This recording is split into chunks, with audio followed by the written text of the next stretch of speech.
Well, I've always liked cars. I mean, the first car I ever had was a Mustang.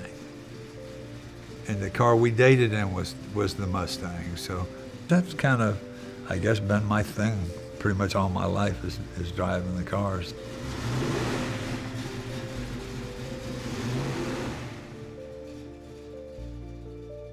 When I first heard of the diagnosis, I was really shocked.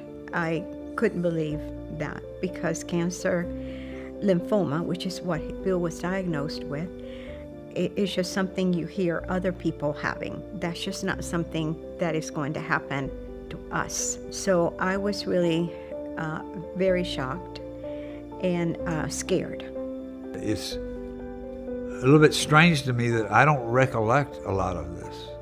I don't remember any of the other facility that I was at. After he received chemo, nothing was really explored about his brain. That was nothing that was really in the radar.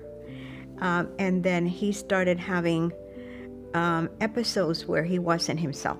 So he went to the hospital, and that's when it was diagnosed that the lymphoma had gone to the brain. Controlling your life is essential almost to everybody. When you feel you're losing control of your life, it is very difficult. It's depressing and frustrating.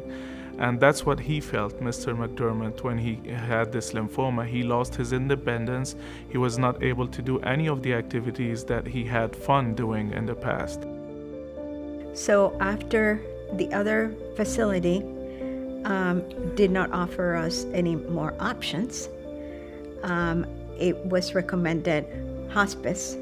We had a meeting with the doctors, and we were basically told there's really not a whole lot that we can do for him. And the hopelessness set in very quickly. Our oldest daughter said, well, what about Mayo? We should get a second opinion from Mayo. And that's what we did, and we got immediate access to Mayo. Lymphoma of the central nervous system is very unique subtype where the treatment is different from treating the other lymphomas outside of the central nervous system. So typically the treatment is focused mainly in the academic centers, and it's sometimes difficult to control these diseases, and you need certain expertise to know how to treat these lymphomas.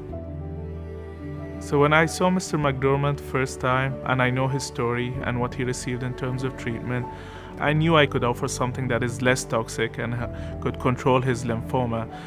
The issue was about how to bring him back to life, not just to cure his lymphoma, and that's what we did here at Mayo Clinic. His main issue was driving his car. He wanted to drive his car and go back to the Mustang Club, and that was, for him, that was number one top priority. It was like a miracle that he's able to take a medication here at home every day, and this medication is actually helping him to be able to get back to his own self, to be able to see him enjoying his cars. It was a good feeling to know that I was able to get back and get behind the wheel and drive again. You went full circle from not being able to do anything, basically, to now you're back to what you were doing before the illness. We went through the recent scans, and everything was so positive. Mm-hmm. There was no evidence of the lymphoma. Yep. So no evidence of disease. I feel like I've still got some life to live.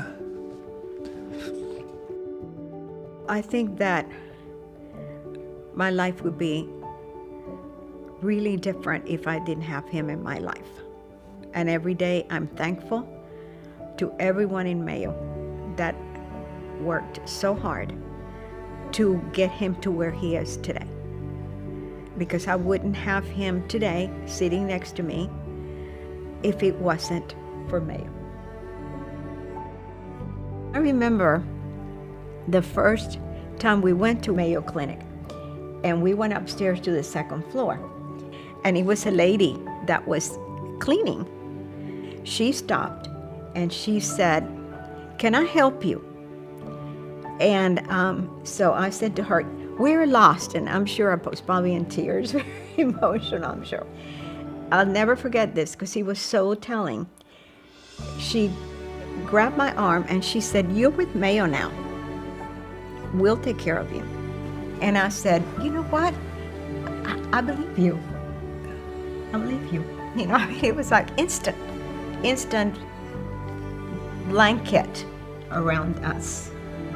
You know, we were taken care of from that point forward, period.